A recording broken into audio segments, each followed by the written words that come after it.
we went to the Thai-Burma border. And for 2 weeks, we traveled throughout Thailand, meeting with democracy and human rights activists, working on promoting political change in Burma from Thailand.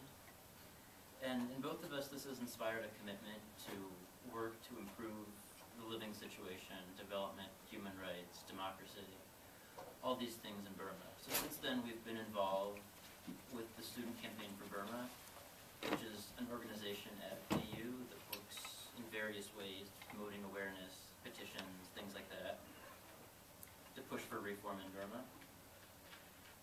With that in mind, we are very excited and eager to show this film, this prison where I live, and we're excited to introduce the director of the film, who has made many human rights films in his career, and as he said before when we were talking, he's younger than he seems.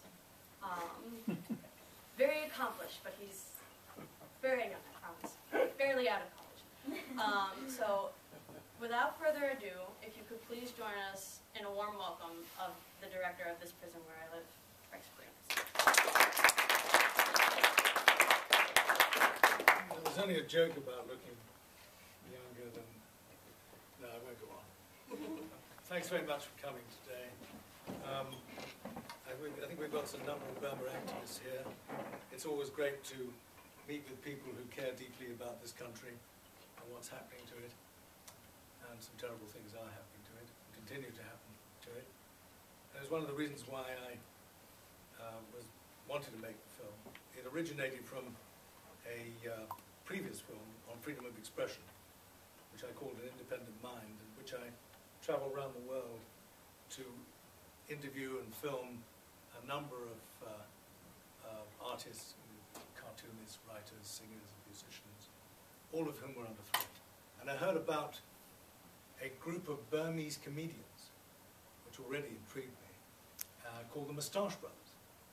These characters, great characters, perform and probably continue to illegally every night in the basement of their house in Mandalay. So I made preparation, made contacts, and our fixers said to us before we arrived, by the way, you have got to film the man. Hi. And I said, well, we're going to film the Moustache Brothers. No, they said, you've got to film the man.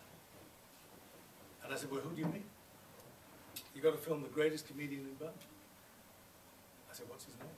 His name is Zaganar. And he is simply a living legend, this man. And he was out of prison, fearless, completely fearless, in prison 3 times, as you were here. And he was free that, we decided and he agreed to be filmed over a weekend. This is in 2007, before the Saffron Revolution, before the revolt of the monks, etc. And we spent 2 days together, 2 memorable days. Then I went on to film the Moustache Brothers. When I got back, in editing the film, I couldn't use Zaganar's material. Because in the end, the film could only deal with one person, one group from each country. So Zaganar's footage lay on a shelf.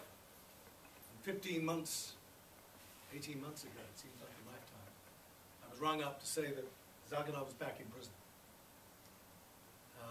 I said, what for? He'd been given 59 years.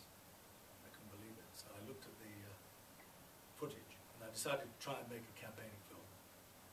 But I couldn't raise any money to make this film in the UK. And through a roundabout way, I managed to find someone, a fellow comedian. And without him, I couldn't make this film. And that led to other things. Have I intrigued you? I hope so. Because you'll see the story of the making of the film, and of course my footage of Zaganar. I'll just finish by saying, a long, long career making documentaries. He's certainly up there with the most remarkable people. I hope his spirit reaches out. His humor may not cross boundaries, but the human spirit does, and he's a great example. So enjoy it as far as you can, and please ask questions afterwards when we have a little panel. My thanks to Christine and to those who organised.